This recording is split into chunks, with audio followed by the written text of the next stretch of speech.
Bismillahirrahmanirrahim. Assalamualaikum warahmatullahi wabarakatuh. Apa kabar anak-anak Bapak semuanya? Mudah-mudahan dalam keadaan sehat ya. Materi kita pada kesempatan kali ini yaitunya tentang toleransi dan memelihara kehidupan. Ya.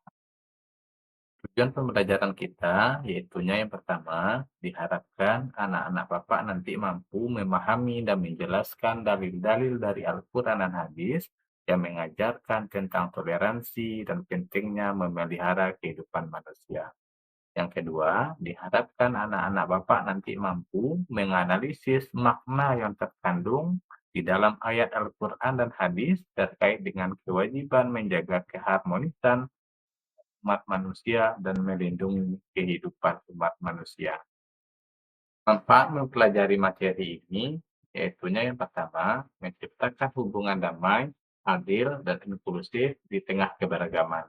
Yang kedua, memupuk kasih sayang dan tolong-menolong demi kesejahteraan bersama. Yang ketiga, membangun karakter positif seperti sabar, adil, dan komunikatif. Yang keempat, berkontribusi pada perdamaian dunia dengan solusi atas konflik yang ada. Pembahasan kita yang pertama yaitunya toleransi. Bapak yakin anak-anak Bapak sudah sering mendengar kata-kata toleransi. Nah, apa itu yang dikatakan dengan toleransi? Toleransi berasal dari kata tasamuh yang berarti saling menghormati dan menerima. Dalam Islam, toleransi berarti menghormati perbedaan agama, budaya, dan pandangan tanpa mengorbankan prinsip keyakinan. Dalil tentang toleransi. Sebenarnya di dalam Al-Quran sangat banyak sekali yang menjelaskan tentang pentingnya toleransi ini. Nah, salah satu di antaranya adalah Quran Surat Yunus ayat 40-41 ini. Mari kita baca secara bersama-sama. Satu, dua, tiga. A'udzu billahi minasy syaithanir rajim. Bismillahirrahmanirrahim. Wa minhum man yu'minu bihi wa minhum man la yu'minu bihi wa rabbuka a'lamu bil mufsidin.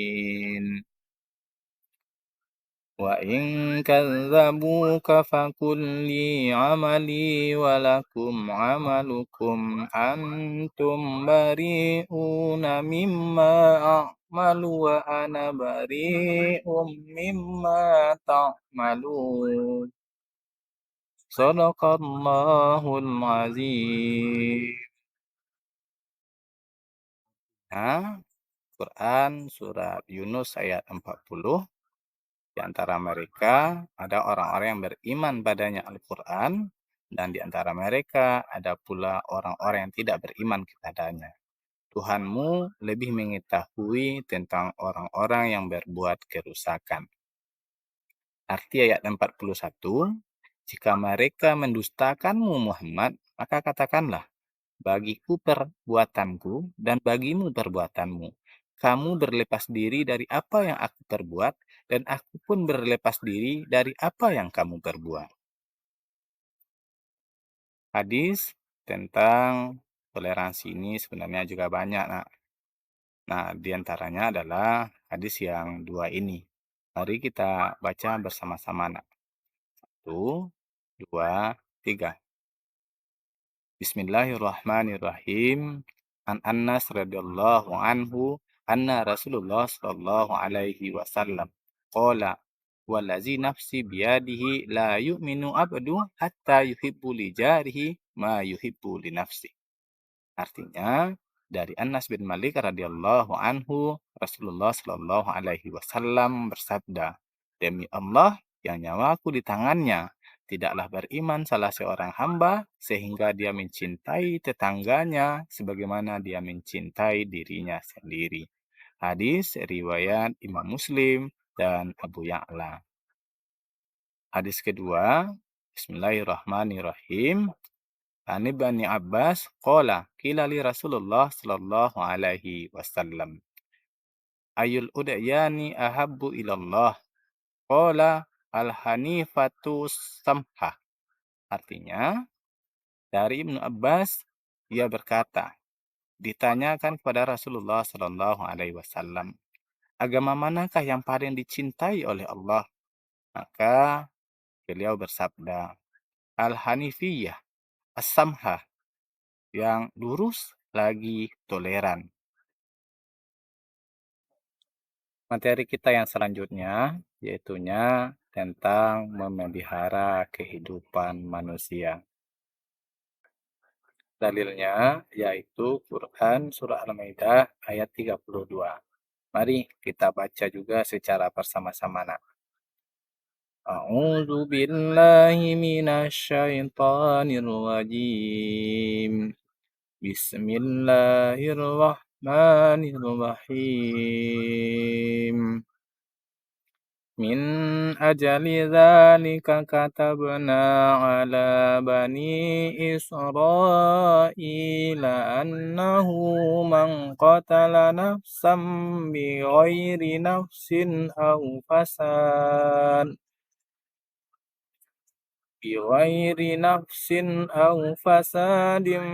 fil ardi faka'annama qatalan nasa jami'an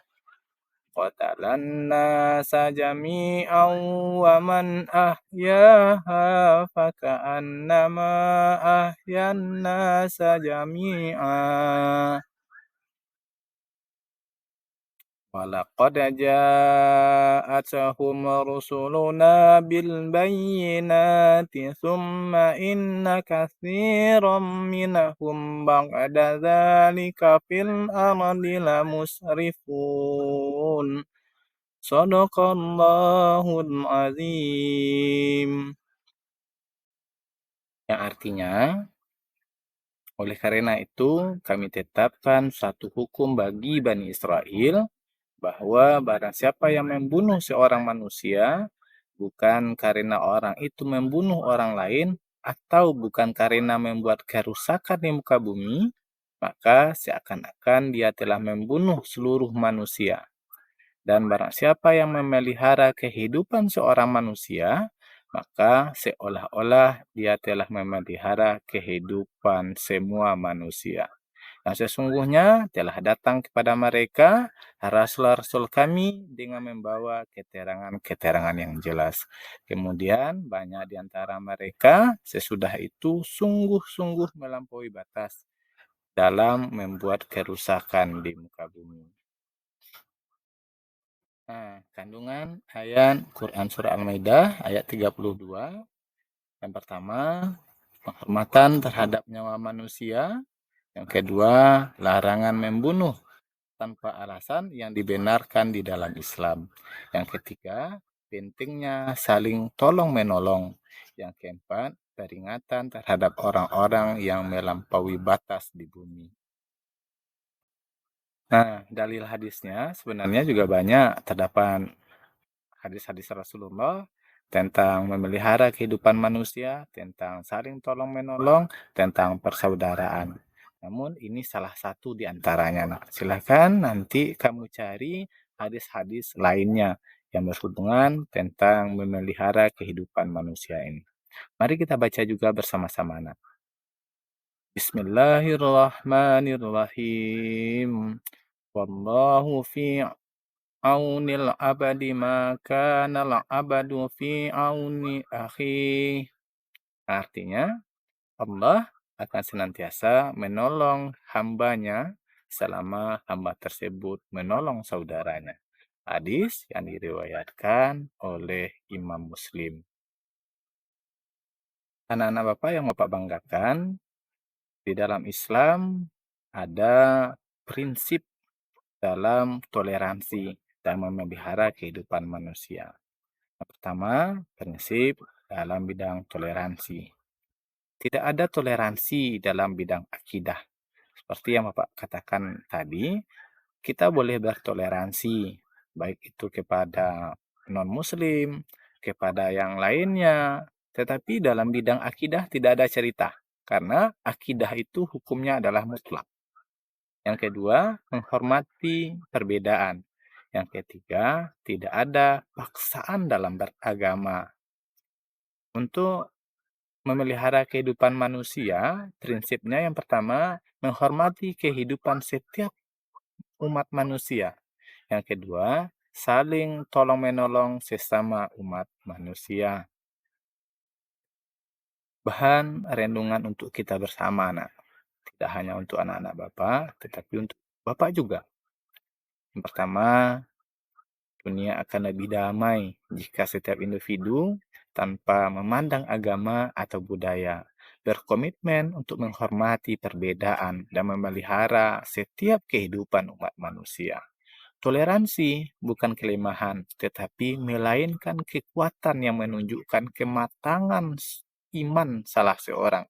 Memelihara kehidupan manusia bukan hanya soal menjauhi kekerasan, Nak, tetapi juga proaktif menolong sesama, meringankan beban mereka, dan menjadi rahmat bagi semesta alam.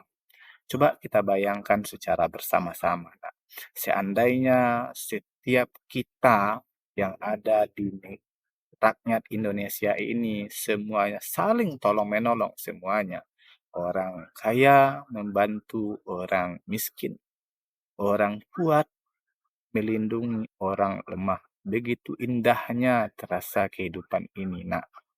Dan dengan cara ini, dengan cara saling tolong-menolong, mungkin salah satu solusi bagi kita dalam mengurangi kemiskinan terhadap rakyat Indonesia.